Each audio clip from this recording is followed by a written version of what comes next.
sa mga pangenot na bareta. Bagong pamayokan Philippine National Police Bicol, nagasumirpwesto na. 7 magkakasuway na diskwido sa tinampo, nga itala sa Albay, Sorsogon, Catanduanes sa St. Camarines Sur. Labi sa 3,000 na parauma sa Camarines Sur, natawan in livelihood assistance kan Department of Agriculture Bicol. 4 na piling PWD sa Masbate, nakaresibin in libreng wheelchair halay sa Bicol Party List as in Children International Philippines Incorporated. Asin, bistuho na naguli kan titulong ang Serkong Pogi kan Paskuhan sa Tudi Albay 2023.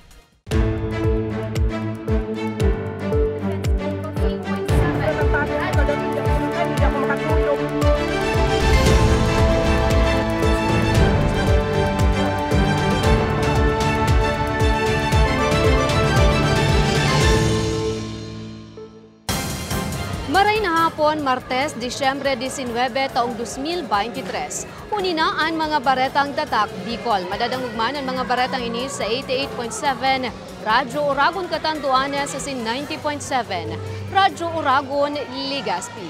Sa detalyes, 7 magkakasuhay na diskwido sa tinampo na itala sa Albay, Sorsogon, Catanduanes, asin Camarines Sur. 7 individual irido. Detalye sa report ni Nomer Corporal. Nasibot ang personalis kang MDR Remo Daraga sa pagtaong akudir sa 2 motorista na nagbungguan sa tinampong sakop kang Barangay Anislag, Daraga, Albay. Pasado alas 6 kasubanggi Disyembre 18. Sigun kay Police Staff Sergeant Marian Jasrico, ang tagapagtaram kan Daraga PNP, pasiring sa banwaan kan Daraga ang sarong embweltong motorista. Alagad nakaon kani ang linya kang kasabat na motorsiklo na pasiring sa probinsya kan Sorsogon na nauli sa sendang pagkakadiskwido. Ulay na sinda and nagkaigo sinda ki agreement na ining sarong driver na nag-encroach sa lane. Kan sarong motorsiklo ay isa-shoulder niya ang gabos na cause of repair and damage sa ining vehicle 2. Sa parehong banwaan, lugadan man ang sarong babayi kan maaksidente ang piglulunadang motorsiklo sa Barangay Peña Francia kang nakalis na Domingo Disyembre 17. Tulos man na naidara ang biktima sa ospital. Sa banwaan kan Manito Albay, irido ang 2 persona matapos na magbangga ng pigmamaneong tricycle asin van sa tinampong sakop kang Bagong Sirang Tinapian kasudbang aga. Huli kang aksidente, suminapo ning bari sa walang tabay ang driver kang tricycle na tulos man na narespondihan kang MDR Remo. Sa Vira, Catanduanes, maswerte sa nang mayong nakulugan sa pagkakabangga kang sarong truck sa sarong-harong sa gilid tinampong sakop kang Barangay Tubaon. Sa inisyal na impormasyon, mantang pigbabaybay ang pababang porsyon kan tinampo. Nawaran subot ning preno ang driver kang truck, rason sa sayang pagkakadiskwido. An insidente, dai naman nakaabot pa sa karaman kang otoridad. Kung pwede, arog katong sa Tubaon, mag-report sa mga station for future reference baka kung gustong mag-claim sa insurance. And then kung may sige po irido po, gusto nang irido mag-report po sa muya.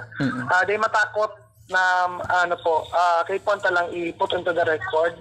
We appreciate also mag-report sa barangay, pero paano kung may may irido or may gadan, ipisil po yan. Sa Bulan, Sorsogon, lugadan man ang 20 anyos na motorista kan maaksidente sa tinampong sakop kang Barangay Gate kasudba Disyembre 18. Tulos man na natawan akudir ang biktima asin naidara sa ospital. Sa Pilar kan parehong probinsya, irido man ang 2 lalaki makalis na maaksidente sa piglulunadang motorsiklo.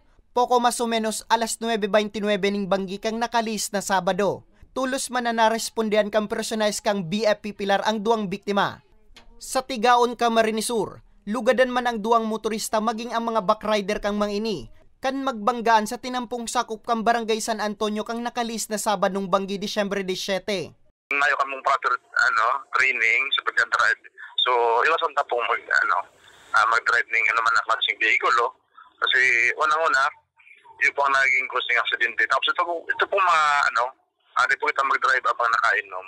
Katakod kani, padagos man ang pangapudan kan PNP sa mga motorista na magdubli ingat nagad sa pagmamaneho. Maski na nga ni siribot sa pagpreparar ngunya na Utide season, urog pangunya na malnas ang tinampo hulikan mga paguran. Para sa mga baretang tatak Bicol, Nomer Corporal. Panibagong pamayo kan Bicol PNP nag-asumer pwesto na kasubagong aga. Detalye sa report ni May Arango. Nag-asumir pwesto na kasubagong aga ang baagong Regional Director kang Philippine National Police Bicol na si Police Brigadier General Andre Dizon.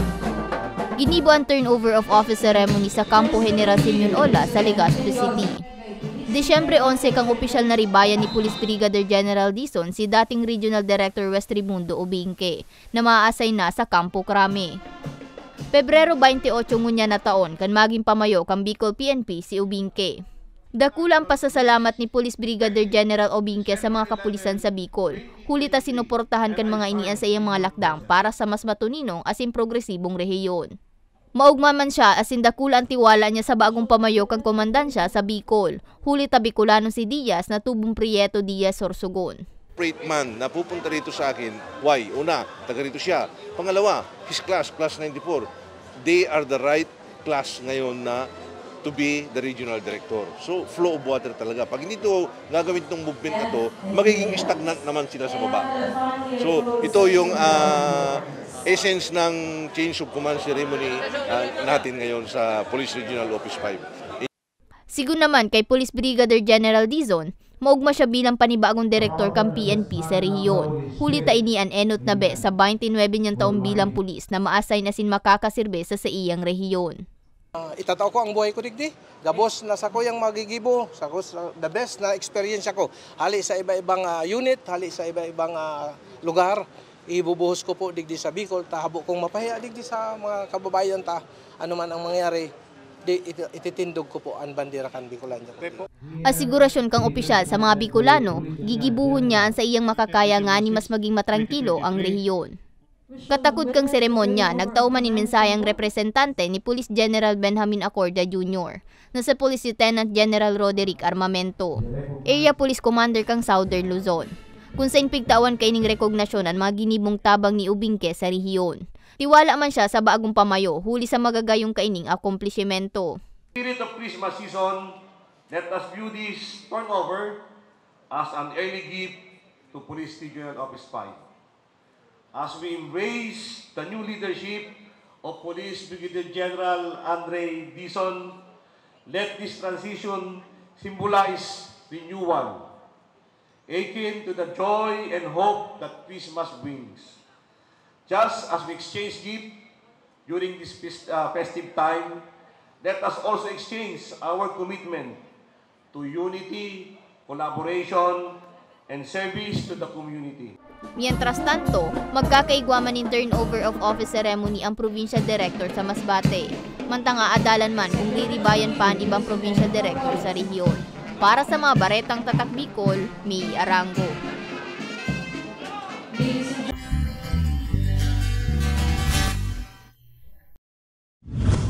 Apat na aking may pisikal na kaninan sa Masbate na tawanin libreng wheelchair kanako Bicol Party List.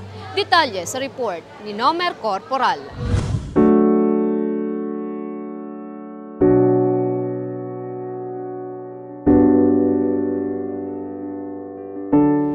Personal na ipigatod kan ako Bicol Party List sa apat na piling person with disabilities sa Claveria, Masbate.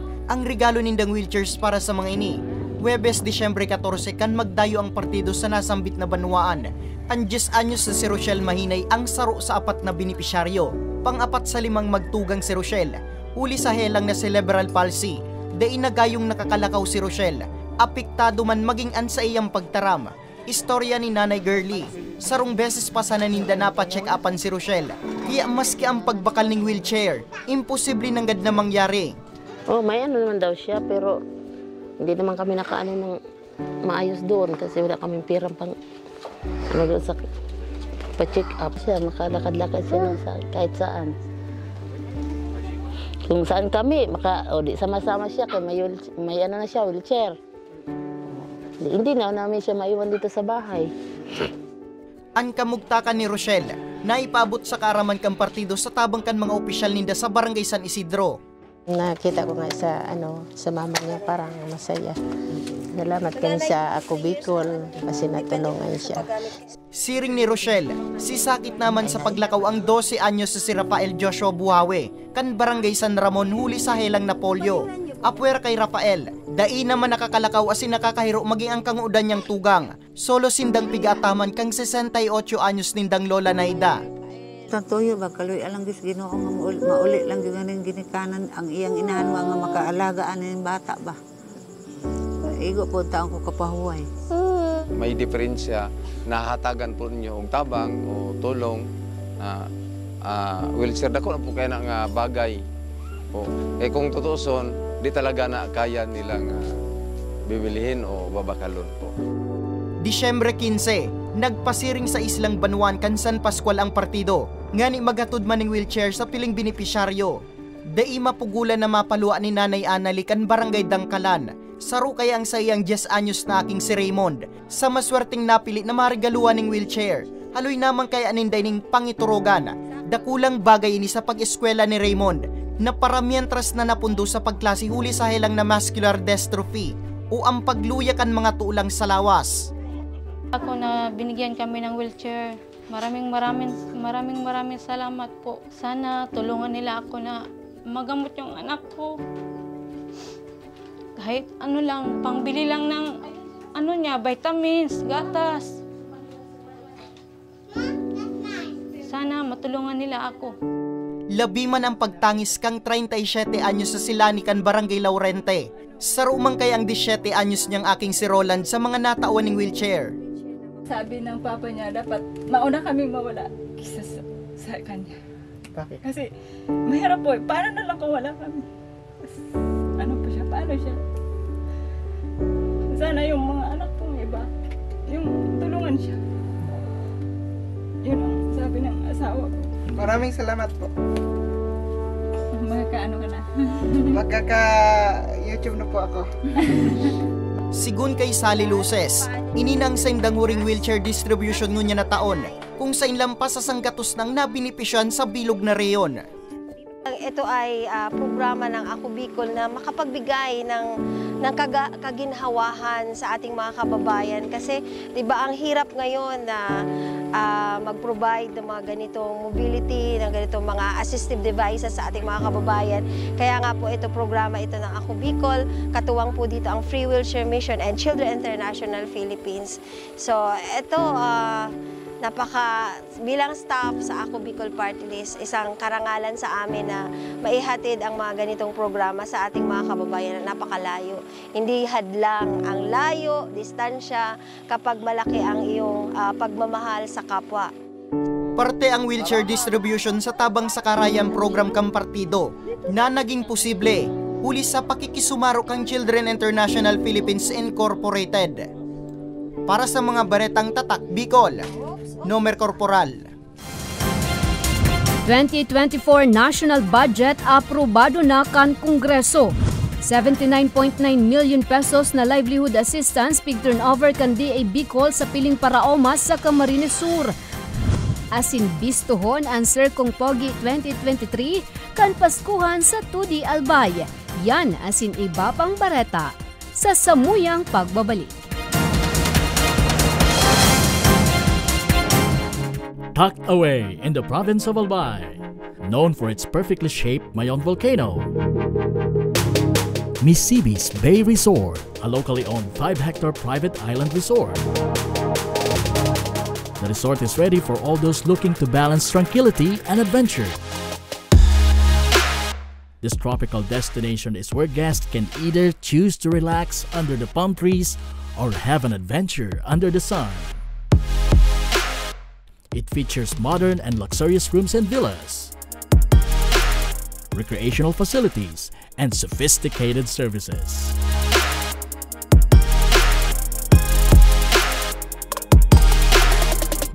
Come and experience Misibis Bay Resort, your tropical island getaway.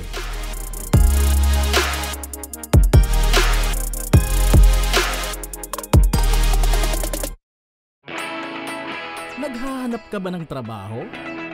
Marunong ka bang mag-shoot ng video? Mag-edit? Magaling ka ba sa social media? Willing ka bang matuto? Graduate ng journalism o may alam na sa media? Apply na dahil naghahanap kami ng videographers para sa Camarines Norte, Sorsogon, Camarines Sur, Catanduanes at Masbate. Ipadala ang inyong resume sa actioncallcenter@gmail.com at maging pinakabagong miyembro ng aming team. Tara na! Apply na!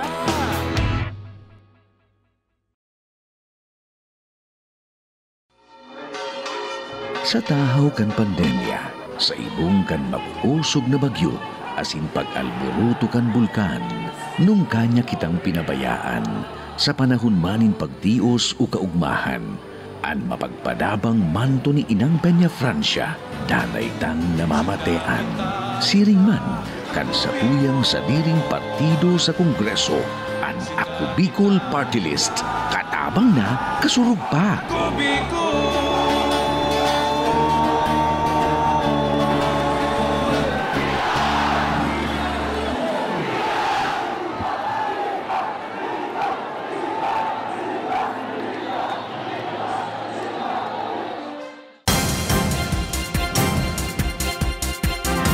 Nagbabalikan Ako Bicol Online TV. 2024 National Budget aprobado na kan Kongreso. Ano-ano ang mga programang pigpunduhan kan nasambit na budget? Aramon sa report ni May Arango. Aprobado na ang labi sa 5.7 trillion pesos na national budget para sa taong 2024. Kan nakalis na simana kan iniratipikahan kan House of Representatives asin kan Senado. Sigun kay Ako Bicol Party List Congressman asing Committee on Appropriations Chairman Elizalde Co. Nakatutok ang 2024 budget sa mga lakdang na mapakusog kang ekonomiya, agriculture projects, infrastructure program asin mga lakdang na mataong kasimbagan sa epekto kang COVID-19 pandemic. Apuera kay ni, may tulo pang idadarang bentahe ang 2024 budget, siring kang paglaban sa inflation ng paglangkaw sa presyo kan mga bakalon. Ang 2024 budget makakatabang man sa mga TOs, asin matauning kalidad na serbisyo sa mga Pilipino. So yan po ay ang pinakamalaking regalo. And ako po ay nagpapasalamat sa ating Speaker at sa ating Pangulo na dadating sa December 20, para maaprubahan na po ng Presidente ang budget na ito. Ito po ang pinakamalaking regalo sa buong history ating bansa, na para maihahon and maitawid ng todo. Kabali sa pinondohan sa lindong kan 2024 national budget, ang bagong programa kang gobyerno na pig-apod na Akapo Ayuda sa Kapos ang Kita program. 60 bilyon na ipigtagamang pondo sa nasambit na programa na obhetong makapagtaong ayuda sa mga piga-apod na near poor o itong mga nagsisweldo ng 23,000 o masibaba pa digdi kada bulan. Para sa 12 taon na nagkakayod ng tricycle na si Tatay Romel Civiliano kang Barangay Victory Village, Legazpi City, magayon ining bareta. Urog pang sa kada aldaw, 300 pesos sa naan sa iyang nadedilihensya, na nauuli sa gastusin ninda sa urual daw na pagkakan. Kaya laom niya natulos na marealisar ang nasambit na bagong programa kan gobyerno. Po ang mga ayudang iyan, dapat iyan madam, itaw iyan sa mga para-tricycle para maugmaman lamang kami. Laog kaya sa nasambit na programa ang construction workers, factory workers, food service crew, asin mga driver na siring ni Tatay Romel. Most vulnerable sector. Konting bagyo, konting COVID, sila po yung tinatamaan. Kailangan ho ng assistance. So almost lahat po ang target natin na almost 12 million household. And sana yan, and kung may sapat na pondo, it's around 5,000 po ang target natin na ipamimigay sa next year budget, no? Na diretso po sa tao ngayon ang pera, and yan ho ang paulit-ulit na sinasabi natin na ito ang pinakamagandang subsidiya. Kasi kahit natapos na ho ang COVID, marami pa rin sa ating mga kababayan ang tinamaan ng financial, nawalan ng trabaho for 2 years. Sila po ang bumaba yung kanilang buhay kasi siyempre lahat na savings naubos-ubos. Mientras tanto, sa lindong kang bagong budget, magpapadagos manggiraray ang social services kang gobyerno, siring kang assistance to individuals in crisis situations o AICS, kung sa 3.35 bilyon na ipigtagamang pang-ayuda kang gobyerno sa kada kwalipikadong benepisyaryo. Para sa mga baretang Tatak Bicol, May Arango. 79.9 million pesos na kantidad ng livelihood assistance big turnover kan DA Bicol sa piling paraoma sa Camarines Sur. Detalye sa report ni Jennifer Pulinara. Pinanginota ni the Regional Executive Director Rodel Tornilla kan Department of Agriculture Bicol asin ni Camarines Sur Governor Luigi Villapuerte ang pananoonin maniba-ibang agri-intervention sa mga paraoma hali sa Camarines Sur. 79.9 million pesos ang pigalokar na pondo digdi kung sa 3,000 na mga paraoma gikan Pili, Minalabak, Kamaligan, Milaor asin Gainsa ang nabenepisyaran. Ang distribusyon ginibos sa Cafuerte Stadium, Capitol Compound sa Kadlan Pili, Camarines Sur, pasado alas 9 nin aga kasudma Desyembre 18. Kabali sa mga pigdistribuer sa irarom kan corn program kan DA Bicol, iyo ang tulong units nin hauling trucks na nagkakantidad 5 milyones pesos. Naipigtao sa Mantila Agrarian Reform Farmers Association kan Sipukot, Camarines Sur, Makalidong Rice Corn and Vegetable Farmers Association kan Ligao City, Albay, asin ang Sagladab Farmers Association kan Lagunoy, Camarines Sur. Nanaoman in fertilizer discount voucher na nagkakantidad din labi sa 42 milyones pesos. May pigpanaoman na inbreed palay seeds na nagkakantidad 380,000 pesos. Nagdistribute man in fertilizer, gardening tools asin cacao planting materials and Coconut Farmers and Industry Development Program. Tinutulungan natin ng DA yung ating mga farmers, lalo yung mga farmers cooperatives and associations na maging globally competitive sa pamamagitan ng pagbibigay sa kanila ng mga makinarya at iba pang mga kailangan nila. Nagtao man in 5 million worth of Kadiwa Financial Grant ang Agribusiness and Marketing Assistance Division o AMAD sa mga kwalipikadong grupo nin paraoma sa nasambit na probinsya. Ipig-turnover man kan Philippine Center for Post-Harvest Development and Mechanization o PhilMec ang 11 units nin combined harvesters na nagkakantidad din labi sa 19 milyones pesos. Sa mga nakatanggap ng mga machineries, lalo yung mga ating mga big ticket projects, medyo may kantidad po itong mga binigay natin. Sana po ay mapangalagaan, magamit ng maayos, ma-maximize yung paggamit, yung lahat ng miyembro ng asosasyon ay makagamit at maglaan din po ng kaunting ang panggastos para in case po may magka-problema, may masira na piyesa ay meron din po kayong panggastos para pang-maintenance po sa mga makinaryang ito. Katakod ka ini, hagad kan departamento na lugod pangatamanan kan mga benepisyaryo ang mga kagamitan o asistensyang pigtataoninda nga ni magamit asin mapakinabangan ini nin halawig na panahon. Para sa mga baretang tatak Bicol, Jennifer Pulinar.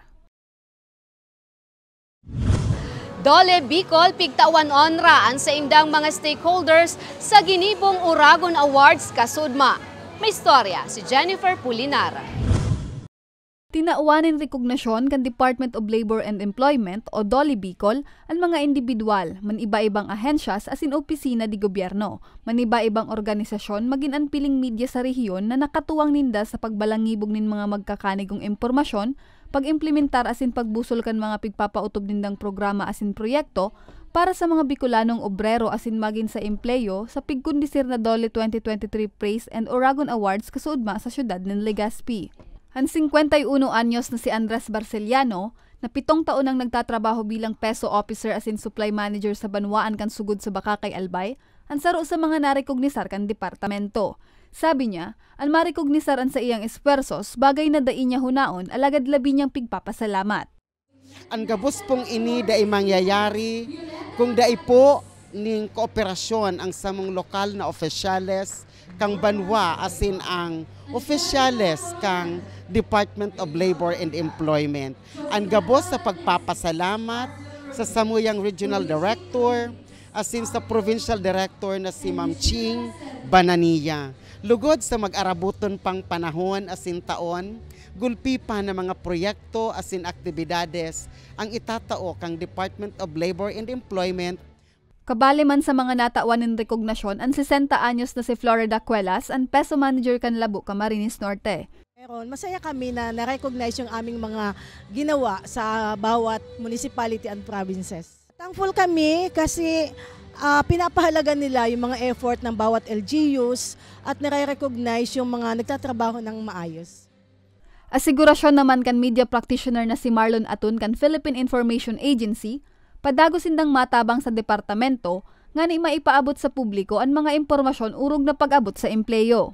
Para sa akin, ang pagsilbi sa bayan ay yan ay patuloy natin gagawin, regardless kung may award o wala.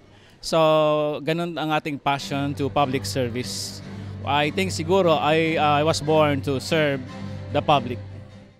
Ugmaman si Regional Director Maria Sinaida Angara Campita na enterong presente sa pagtiripon ang sa indang mga awardees. Urog na itong mga hali pa sa hararayong probinsya. Pinasalamatan man kan direktor ang lambang stakeholders as in partners kan ahensya na padagos na pigsusuportahan ang sa indang mga programa, proyekto as in advokasya.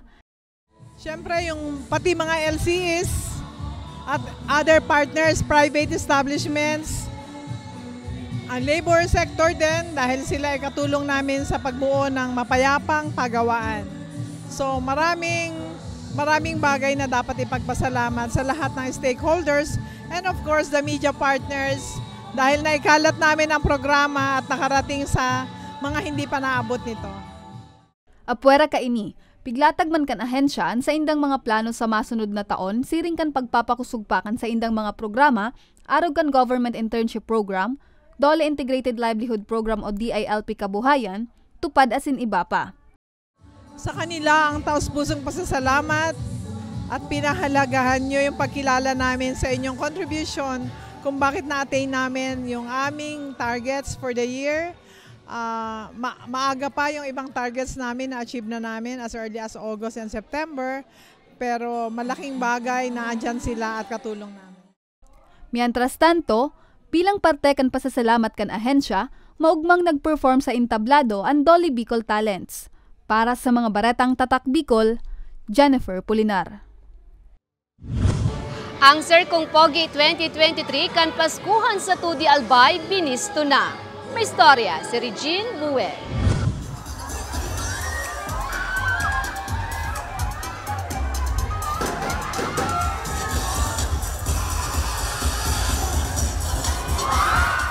Katorsing men in uniform hali sa maniba-ibang ahensyas kan gobyerno ang nagralaban-laban sa Serkong Pogi 2023 kasubanggi sa Legazpi City. May haling Bureau of Fire Protection, Bureau of Jail Management and Penology, Philippine Army, Philippine Air Force, Philippine National Police, Philippine Navy as in Coast Guard. Apwera sa pagwapuhan, nagpatribayan ang mga ini sa talento, pagrampa asin syempre sa question and answer portion.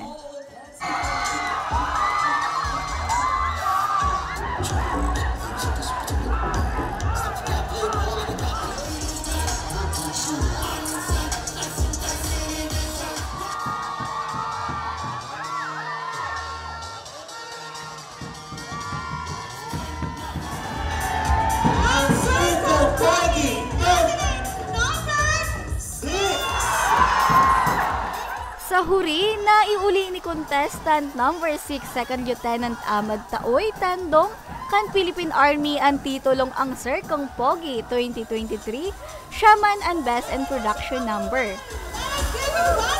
Honestly, yes. I expected na makakapasok ako sa top 5, even to be crowned as the ang Serkong Pogi 2023. Kaya gaya nga nasabi ko kanina, it's all about mindsetting. If you fix your mind onto getting something, you will do everything para makuha mo yon. So kaya ngayon, nasa akin ang corona. Alagad, talagang ipinumati man kan tropa kan Philippine Army ang saindang suporta sa saindang pambatong kandidato. Ako yung nag-handle kay sir. Nakikita ko po yung effort niya kahit gabi nagpa-practice siya para makuha yung titulong ang Serkong Pogi 2023. Kaya sulit po yung pagod at suporta namin ang buong family ng Philippine Army! Army! Army! Naiuli naman ni Police Lieutenant Mar Joseph Riboriano kan Philippine National Police ang ikaduwang pwesto. Mantang first runner-up si Ensign Rosen Craig kan Philippine Navy. Ugmama ng event head organizer na si Bernadette Banyares na naging matrayompo ang nasambit na kompetisyon. The actual purpose of the Serkong Pogi 2023 is to showcase what are the talents and skills of the uniform agencies, not only in battlefield, na hindi lang sila yung simpleng mga uniform agencies na nagpoprotekta ng ating bansa, but they still exist in the pageant world, na hindi porket uniform agency makikita mo lang nakikipagbagbakan, andito din sila sa stage, pinapakita kung ano yung other talents na meron sa kanila. Inian ika-4 na taon kang Sir kung pogi na taon-taon ng pig-organisa kan Team Albay Youth Organization o Tayo. Para sa mga baretang tatak Bicol, Regine Bue. Asinianan katiripunan kan mga baretang tatak Bicol. Anong nga aldaw na sana, Pasko na. Ako si Jen Nunez. Salamat.